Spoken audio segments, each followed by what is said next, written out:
Welcome simultaneously to virtual and physical natural balance masterclass. It's virtual to you online, watching this replay. It's physical here in person. And so welcome soul, welcome. So my name is Neal, and Neal's my name, and Neal's not who I am. Well, who am I? Well, who I am is a multi-dimensional, infinite spiritual being that's expressing through a human body that is a child of God the Father and is a piece of the whole picture, but not the full picture. And that thing of who I am is something that I can come from, and it's something that is always available, and I can choose to express it or suppress it, or I can choose to. Good job, soul. Good job.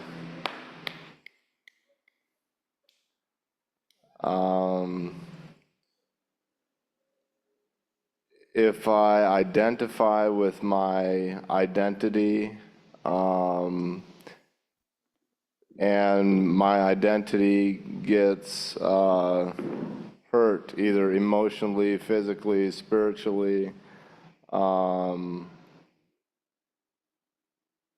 can use that to say that the I am in me is hurt. But really, if something gets hurt, it's the thing that isn't the I am. It's the construction that we've made up and then identified with. And that construction is an egoic construction. And I've spoken to this many times, and I'm going to speak to it again because it's really relevant, which is, so there's the ego and there's the identity that ties up the ego. And so now within that, what are the components of the ego? Well, to answer that, I'm going to speak to and how the ego speaks with 4 components. So component number 1, the ego will say, my perception is this, and then it'll share its perception. Component number 2 is the ego will say, my opinion is this. Component number 3, the ego will say, my expectation is this, and then it will share its expectation. Component number 4 is ego will say, my truth is this, and it will share its my truth. And the ego has an infinite number of my truths, of perceptions, of expectations, and of opinions that it generates. And my ego generates these things specifically to control my life, to control other people's lives. And then it also, my ego uses this expectation and perception and opinions and my truths to create scenarios that promote significance. And so the ego is the identity that is the perception, expectation, opinion, and my truth. And so when coming from something such as like actually who I am, like literally, when coming from that, there's the only reason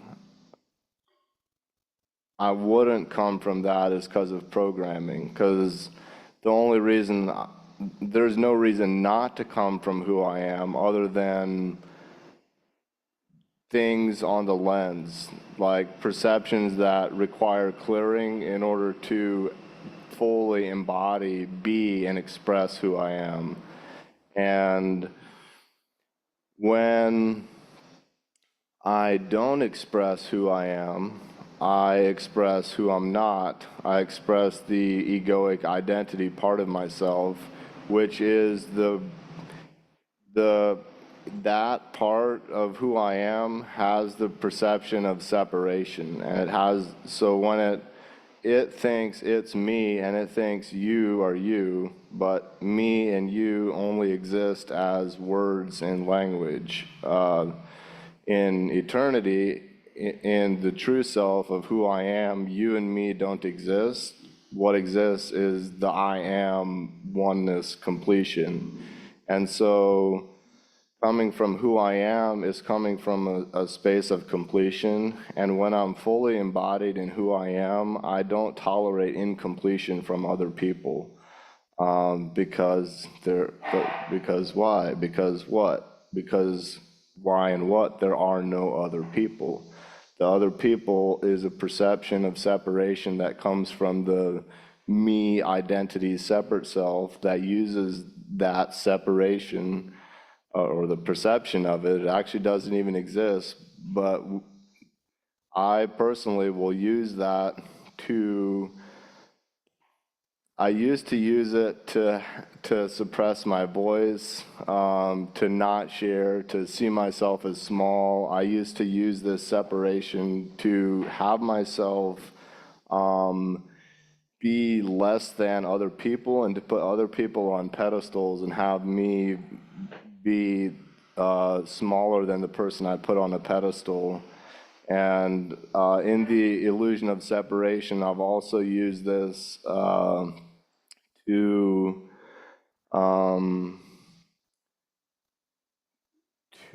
hide the I am present that's inside of the, it's not even, yeah, it actually is inside.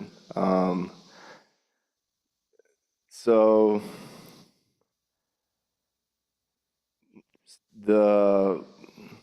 really all there is to be, there's nothing to do.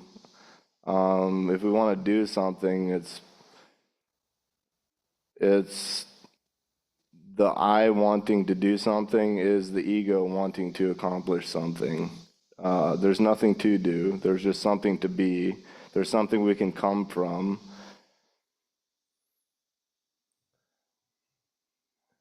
And completion could be something that you can come from. You could come from a state of being complete. You could declare, hey, I'm complete, and then operate as complete. Being complete and being alive, it almost seems like a paradox. It's like, all right, I'm complete, but I'm still here, God. Like, why, if I'm complete, wouldn't I, like, be transcendent in my glorified body with God if I was actually complete? So declaring completion and actually operating as a whole and complete being, as somebody who has learned who they are, and then operating from that is available. And that availability is what, right now in this moment, there's an opportunity to practice receiving the I am presence, and then also practice expressing the I am presence. And then how that expression happens is the uniqueness, that is the gift of the I am coming through a different body in a different location in time, in a different location in space, and coming from a new perception. So if during this time that we're here, you feel inspired to share, what that looks like is raising your hand. You can raise your hand as an acknowledgement that you have something to say, or you can literally pick up a mic and share and interrupt. And actually, interruptions is another, it's just a perception that there is an interruption. Interruptions only exist in time. In eternity, it's just a conversation that is an eternal conversation. It's the music that's always playing, and then occasionally we tune to the music that's already playing, and we play a couple bars, and then we can enter back into time. But even when we're in time, the infinite melody is always playing. And then as we practice this balance that we inherently are, our centeredness, and we share that, we express it,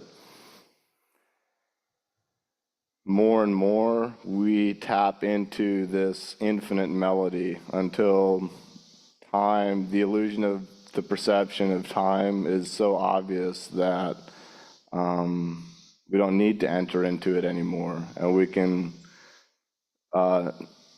yes, receive the eternal melody, receive the eternal song, the one verse, the oneness, and then we can also express that universe, that one verse, through who I am.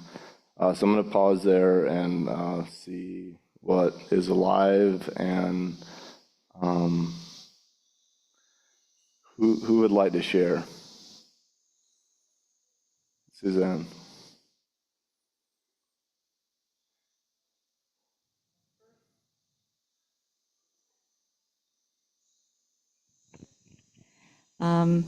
First, I want to share that I absolutely agree with everything you just said. And what I was remembering is that a few years ago, I made a series of videos where I was exploring consciousness, the questions of what is mind, what is ego, and what is identity. And I kind of came to understand that who we think we are is the programming. You mentioned that we have a mind, a beautiful, perfect mind that operates as, like for a computer, it would be called the operating system, and yet it has been filled with a lot of erroneous data. We've downloaded data, some of which is correct in terms of how to operate in the world, but a lot of it is not correct. A lot of it is just someone else's opinion or someone else's ideas or someone else's thoughts about life. And so we have a lot of third-party information that we kind of just take for granted that it's true. And then we wonder why our lives aren't working, because we are operating with a lot of data that cannot coincide, is not in harmony, is out of balance. And so then we go out of balance. And especially since we become identified with it, we think it's who we are. We walk amongst a sea of people who are living their minds all day, informed by the data within that, and then they put I am in front of it, thinking that's who they are. And yet we were all born with pure minds, clean and clear, without any data in it, and yet consciousness purely looked through the eyes in a child, and you look through into a newborn's eyes, there's definitely consciousness there, but no coalescing around a concept, no interference with just the pure sensing and receiving of information. It has no label on it. It has no, there's not even any discernment between the senses. It's all just this amazing linked experiential field that we begin with. And then all that data comes into it and starts to color it a certain way and creates the conceptualization that has become acceptable in culture and families and the people that we grow up with, and then it's demanded on us to conform to that. And so we learn and take in that data, and then we learn that's how we survive and that's how we function. And so eventually the mirror gets darker and darker and darker, and then we're supposed to function whole, and that's really not very easy to do. And then we find out that it just doesn't work very well, and then we end up in places like this trying to sort that out. We start to ask the right questions. We're really fortunate to come to the place in our lives we start asking the right questions, because if you ask the right question,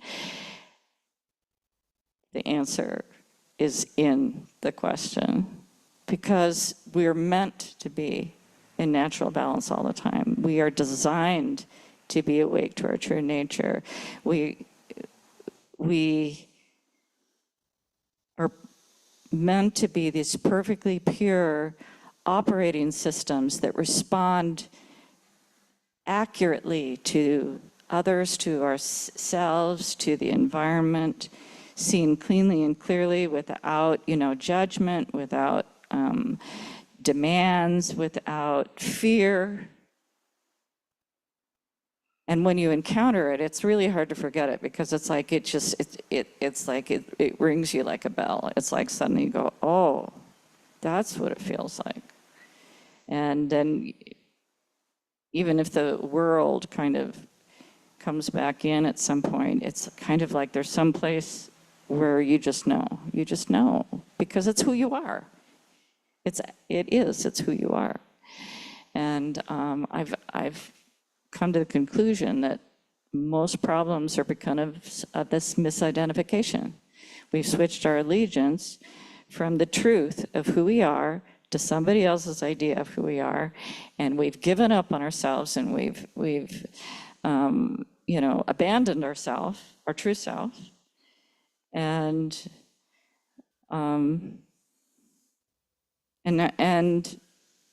suffer greatly because of that. So in my own explorations, when I discovered that my identity is that which observes and sees, the seeing itself, the observer itself, and not so much what I'm observing and my thoughts about it, but just that pure seeing, that like that child that just is so present to the present of the present and can just be there. And that is already pre-existing. It cannot even be touched. You cannot destroy it. It is the essence of yourself. So it's like, no matter what else is going on in your mind, that truth is still there. It's still there. It's still accessible. And it's just a matter of a shift. It's such a small thing, that shift in perception, where you go, instead of I am the thinking, I am the thought, I am the belief, I am the body, you go, I am the awareness of the thought, I am the awareness of the belief, I am the awareness of the thinking, I am the awareness of the body. And that changes things so amazingly. That's my share. And is there more you want to share, or is that complete? I'll give someone else a turn. Maybe I'll share more later. All right.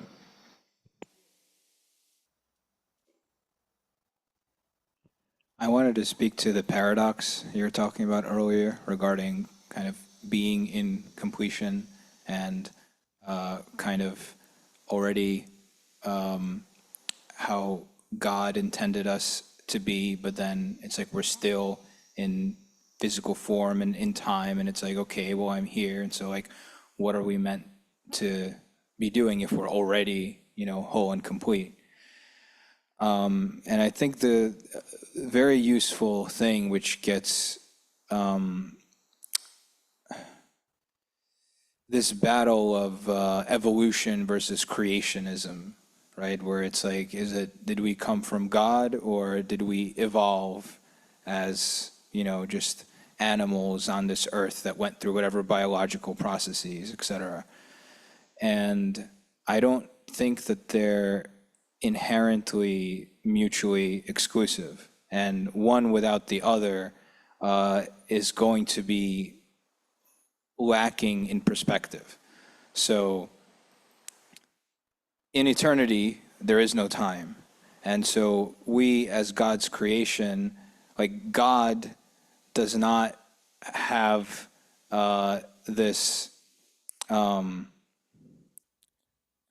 idea of even having to be patient or waiting over millions of years until we evolved and reached this form. Like, we've been, as you say, whole and complete the whole time. However, the reason why having a conception of evolution in biological terms is very, very, very useful and gives very fruitful, like, insights, meaningful insights into why we're here is because, if you just think of us being conceived in the womb, and then from that period to 9 months when we're born, it's essentially like moving through all of evolutionary time since the first biological life form, and it's just an acceleration of that process to where, over millions of years, our DNA has been coded to, it has the programming inside of us that has allowed us to survive the conditions of the earth, of the environment.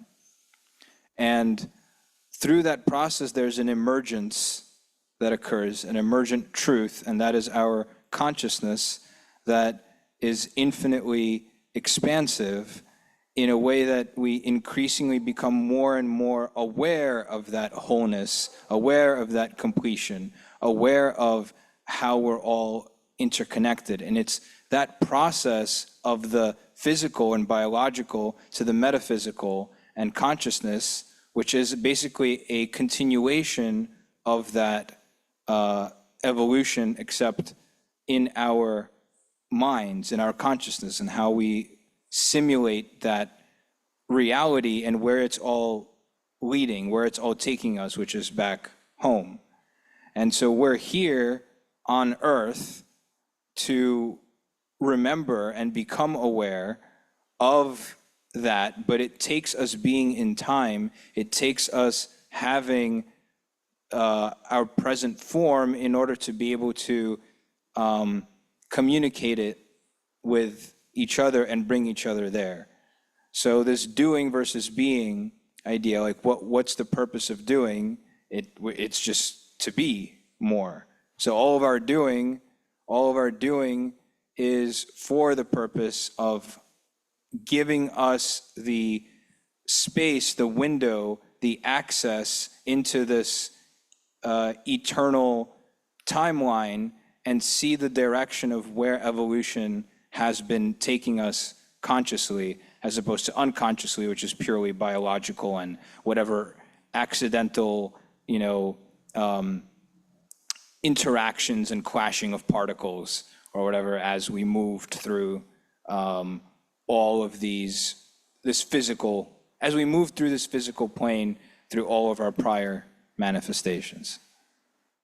So whenever I think why we're here and why we're in time, I think, in evolutionary terms, and how this emergence has been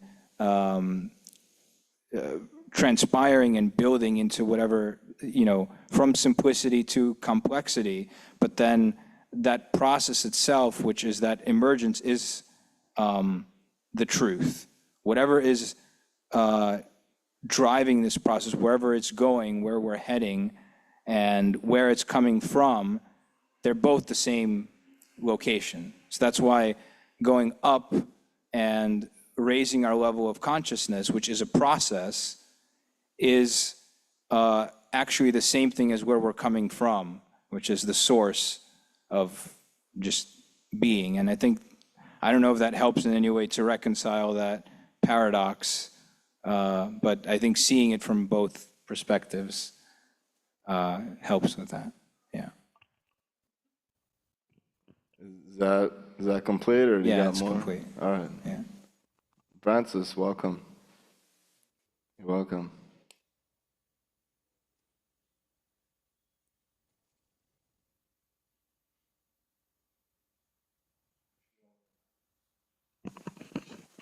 Thank you. You're welcome. What's the paradox you are talking about? Would you like to speak to it, Neal, or? Go for it. Earlier on, before you arrived, we were talking about how, in eternity, if we're actually connected and tuned in with that, we're already whole and complete. So what's the purpose of us being here in physical form and doing anything at all? It's like a question, to God, like, what is my purpose here if it's not to work towards wholeness and work towards completion if we already are whole and complete? And so that's why I provided like the two perspectives, like in the spiritual domain and from the perspective of God, we're already whole and complete. But in evolutionary terms, there's a process that's unfolding of an emergent reality and truth of which we're becoming consciously aware. And that process is what we are continuing in our lifetimes and trying to basically remember that we are whole and complete. So it's both a process and it's a end point and it's a start point. Okay. Yeah.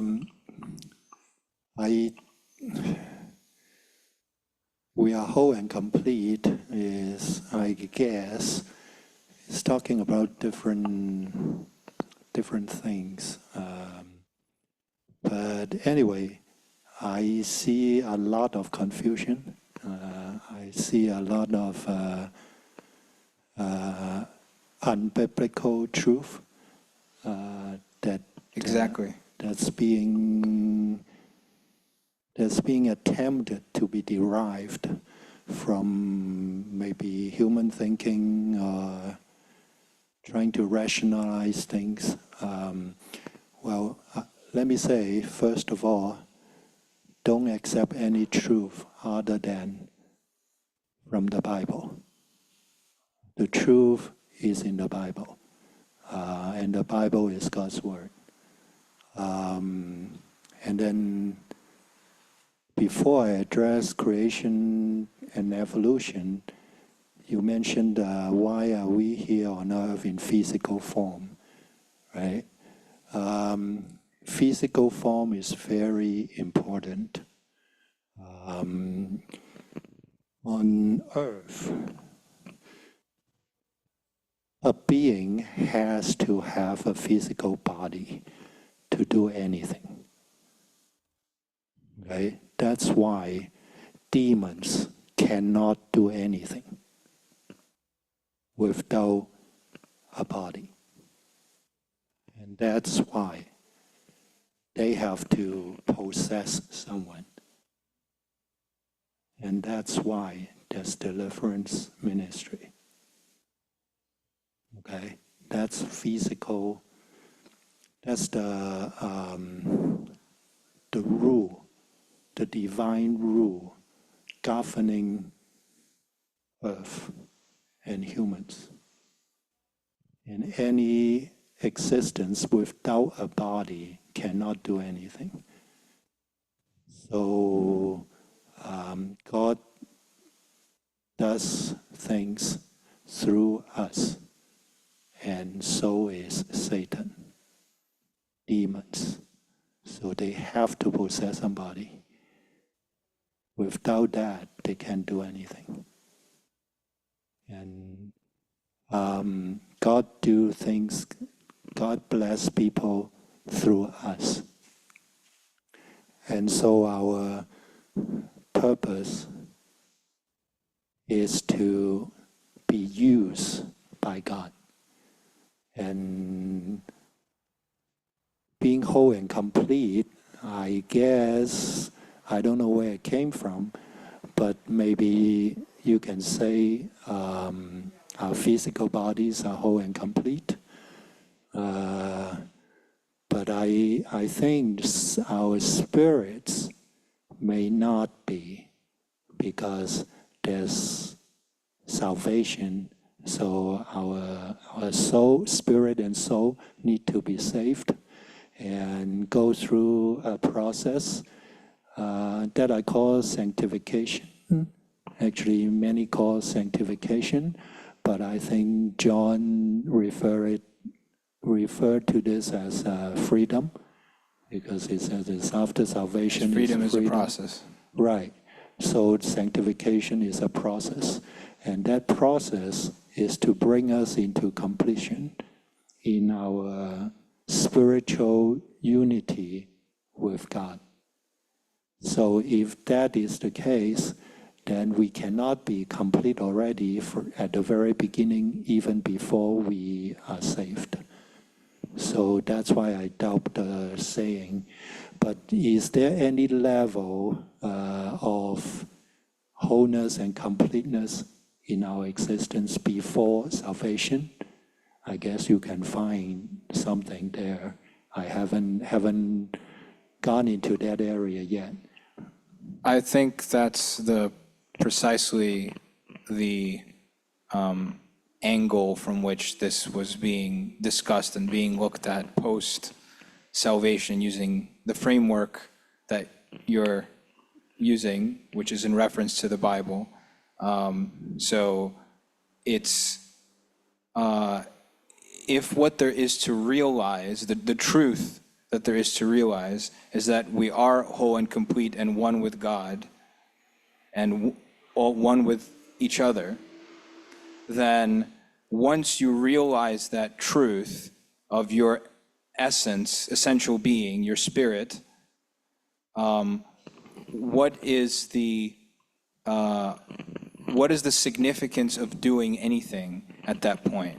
That was essentially the paradox, or what was being discussed. It's once you realize and are living in that truth, and if all you're doing is consistently trying to just stay in alignment and be in that place of oneness, if that's the goal, then what is the point or purpose of doing anything else in the physical plane, in the physical dimension? And that's what I was just addressing earlier. I think what the Bible told us is, in creation, or say after creation, in the Garden of Eden, Adam and Eve, they were whole and complete, physically, emotionally, mentally, spiritually, okay, before they sinned. And that God's creation is whole and complete, including everything in his creation, because he said right after creation that it was good. And then Adam and Eve, being told a lie by the serpent, they fell. They sinned against God. At that point, human beings are no longer whole and complete. And at that point, time also have started. And so if the wholeness and completeness is in eternity, and in this case is right after creation, which the time clock has already started, but maybe carry on for a brief while, right after creation, there's wholeness and completeness at all the different levels. But as soon as sin comes in, I think the wholeness and completeness has been destroyed. And so from our birth to until eternity comes again, or until our personal salvation is complete, the wholeness and completeness can only be gradually growing back to the original, and is a process and is never ending until time ends, until we pass away and our salvation stops at that point, and whichever state we will be in, that's the state where we will meet God. And that's about wholeness and completeness. Now, that sanctification is actually a theological term that people use, but the Bible also talks about, now, according to Jonathan England, salvation is a point, freedom is a process. That's totally biblical. Okay. Now, in theological terms, salvation and the process of sanctification is just a different name. Same thing, a point and then a process starting from that point on. Okay. And in the Bible, there's also several stages of salvation that summarizes this whole line, point and line. The point of salvation, initial point of salvation, is salvation of the spirit or soul. The two terms are used interchangeably in the Bible. So that's the initial salvation. Now, from that point on, is the salvation of our soul and mind, and even emotions at every level of our physical being. And that is a process, gradually reconciling with God and gradually more in unity with God. And then the last point at the end of the line will be salvation of our body. That is where the rapture comes in. When we are raptured, whether all brothers and sisters at that time and in all generations past, whether living or dead, the dead will be resurrected and giving a new body, and the living will be raptured, meeting the Lord in the air with a new body, and that is salvation of the body. So salvation is complete in spirit, soul, and body, and this is also the same process, a point and a line. And the Bible also talks about salvation in different time stages. Like, okay, if you are a believer already, your point of salvation is in the past. So we were saved, okay, or we have been saved already. And in the process that we are living from day to day, we are being saved.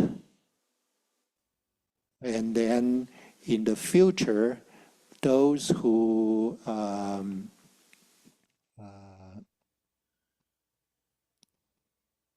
I forgot the verses, say, I paraphrase it.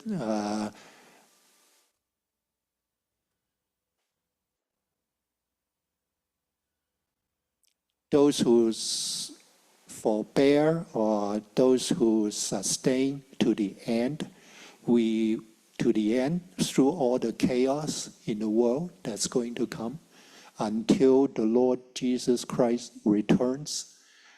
So people who went through that and still be able to keep their faith, we will be saved. So past, present, and future. And it's all just different, different ways of talking about the same thing, from the first point to the end of the line. Exactly what I wanted to say, and I was wondering if you realize that in many respects we're actually saying the same thing, but in different terms. And there's a biblical overlay in terms of narrative and story that's being placed upon the metaphysical reality which we were exploring. So the conversation kind of went there for that reason, because whether it's the story of Adam and Eve and salvation and all of this that you were describing, what is in the abstract sense the metaphysical reality which underlies all of that, and then also in the physical plane. So speaking of biology and speaking of what we've come to know in science and understand in that respect, it's like how do these different perspectives, how can they be seen in a constructive manner that allows for our individual expression and ability to consciously express what it is that's happening real time, as opposed to regurgitating information or stories or whatever it might be, and borrowing ideas and again narratives to explain what's going on as again a narrative, as opposed to like a real-time presence. And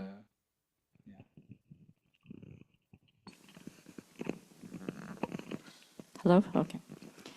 So I love what you just distinguished, because to me that is the living word. So so what was coming to me when I was listening to you guys talk is, in the beginning was the Word, and the Word was with God, and the Word was God.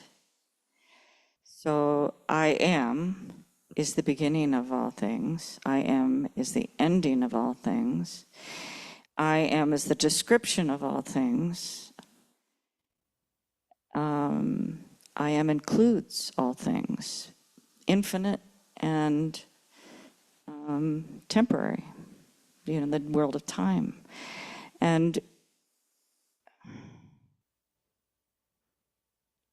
it's like if I had the book of life sitting in front of me, you could see the book. You could see the entire book. It's all there, right? It's complete. The story is finished. It's been written. You could go outside and pick a leaf off a tree, and the book of life is the entirety of that book is in that leaf. And we are the same. The entirety of the book of life is written within every human being. Now, this is what I was speaking to when I was speaking about identity. Are you identified with that? What are you identified with? Who do you think you are? Are you what God created you to be? Have you come to understand yourself as God imagined you? Perfect and whole and complete? Perfect and whole and complete? Have you surrendered to that vision that God holds for you, and that Jesus is the model for? This is why we take Jesus' hand and say, please lead me forward, because I don't know how to be that model man. I don't know how to be that. I've forgotten my way. I've lost my way. I've been born into sin. It's like it's a muddle. It's a crazy house. It's like my mind is filled with nonsense and insanity and craziness, and I thought that was who I am. And now I'm beginning to discover those were all lies. And where do I go from there? And that's why it's so important to have a hand to grab onto, to get back to that balance that we're looking for, that there is, okay, now I come to understand that everything that was meant to be, that I'm a part of that that I am whole within it, that there is a design for me, that I am woven into the pattern, that I'm part of the beautiful animated design. Yeah, woven into the pattern. That we can't be lost. We can't ever really be lost. That is an erroneous concept. That thinking we're lost is sin. It's a misperception. It's a misperception. And coming into balance is regaining that original perception that we were gifted with in the very, very beginning, and wiping the planks and the dust and the insanity away out of our minds and eyes, and remembering the truth of ourselves, as God remembers us every day. And we have access to it every day. It's not someplace else. It's always right here. It's always right here with every breath. It's right here. That's all. I'm loving this conversation. All right, you got 2 minutes. Okay. I haven't addressed creation and evolution yet. I want to do that. If you read the Bible, Genesis 1, just one chapter, that's all about God's creation. Let me read from verse 11. Then God said, "Let the land produce vegetation, seed-bearing plants and trees on the land that bear fruit with seed in it, according to their various kinds." And it was so. The land produced vegetation, plants bearing seeds, according to their kinds, the second time. Okay? And trees bearing fruit with seed in it, according to their kinds, third time. Okay? And God saw that it was good. And there was evening and there was morning the third day. And God said, "Let there be lights in the vault of the sky to separate the day from the night, and let them serve as signs to mark sacred times and days and years, and let them be lights in the vault of the sky to give light on the earth." And it was so. God made 2 great lights, the greater light to govern the day, and the lesser light to govern the night. He also made the stars. Okay, maybe we can skip these. And then You got like 30 seconds. Can you okay, make your point? there are, I don't remember exactly, but at least maybe 9, 10, or 11 times that God repeated according to their kinds. Okay, now the point is, creation, if you believe that in the Bible, is true. It doesn't talk about evolution. Okay, and then, but because God said many times according to their kinds, I think that's a no to macroevolution, because a human won't become a pig won't become a cow.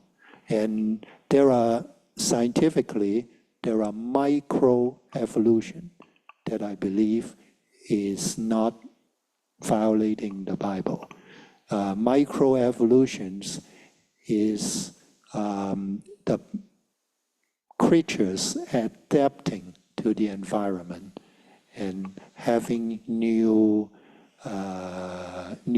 developments, like different, maybe you see birds that have their beaks that become... All right, time.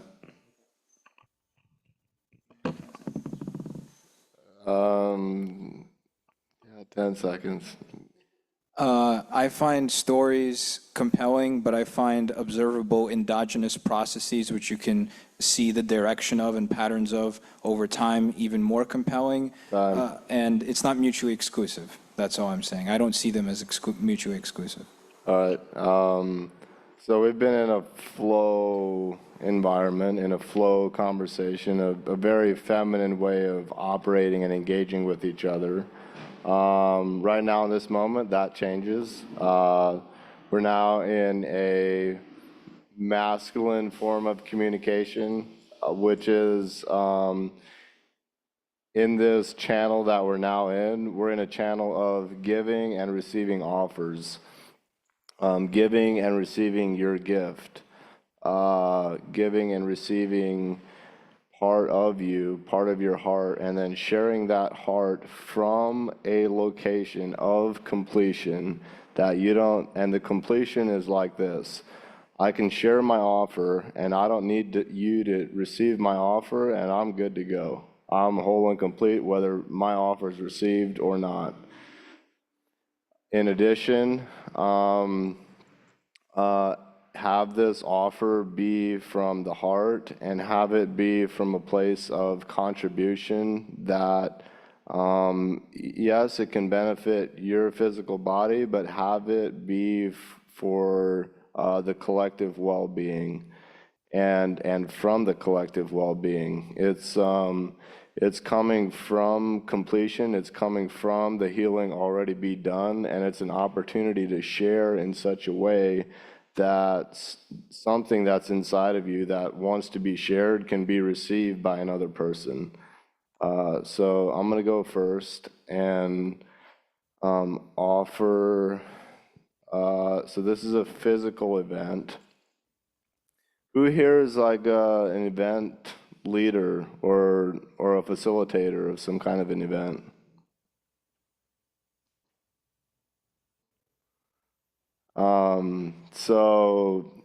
This physical event that I'm hosting is for event leaders and facilitators and healers that are plateaued.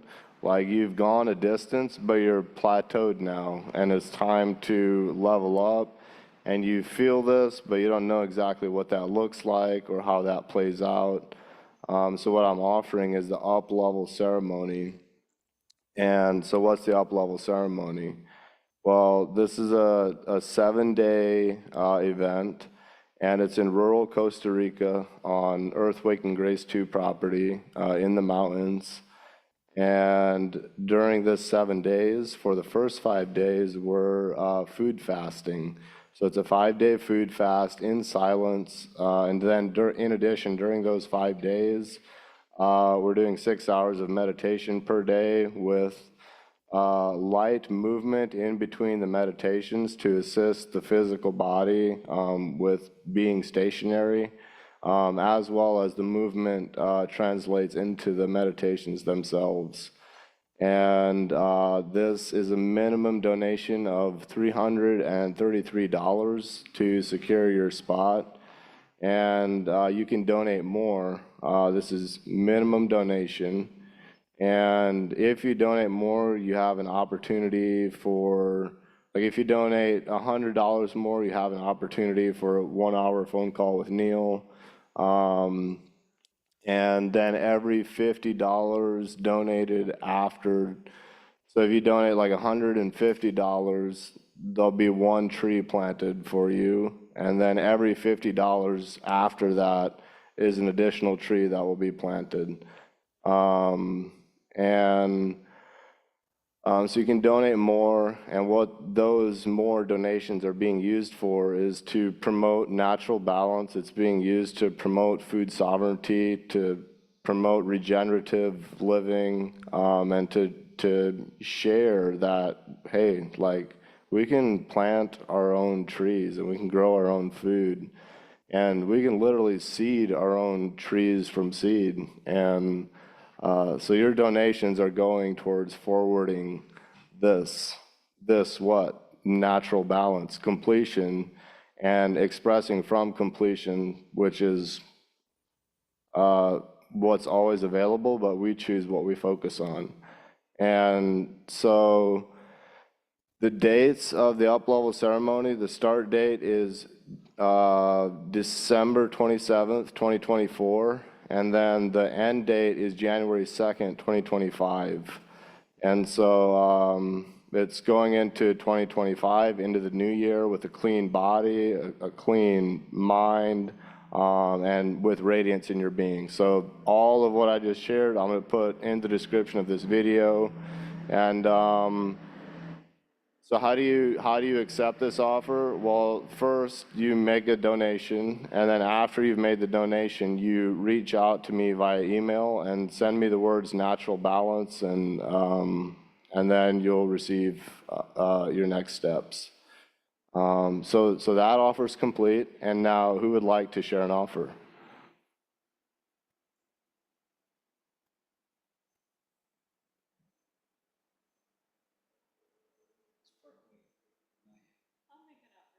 Awesome.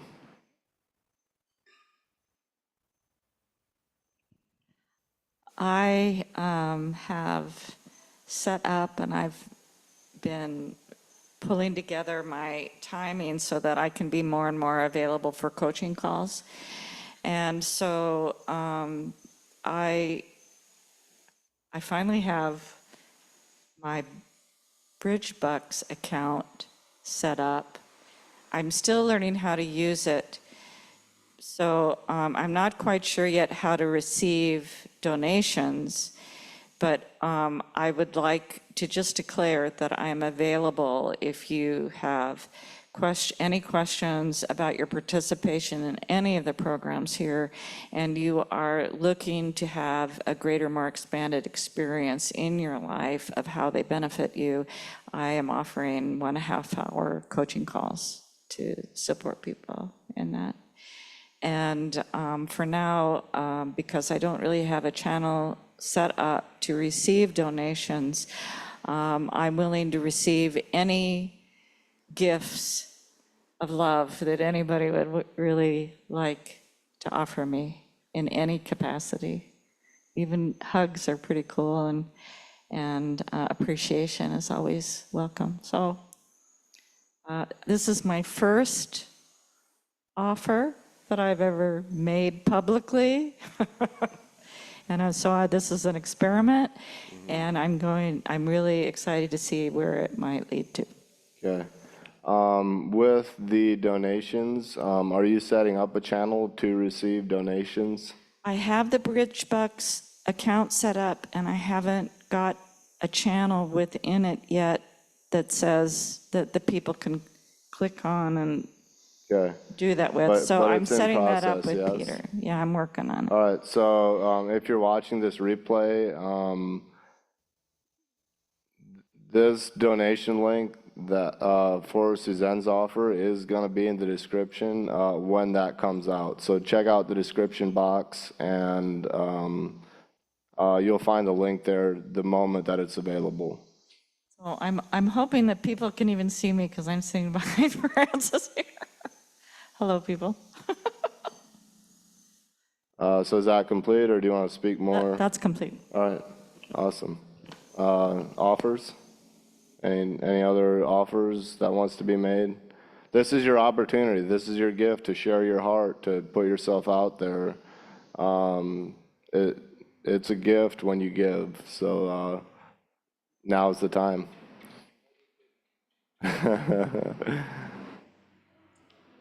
So is that done? All right. Thank you for being here. I love you. Your presence is of infinite value. There's no price tag someone can put on your presence, your attention. So thank you. You're welcome. And with that, peace.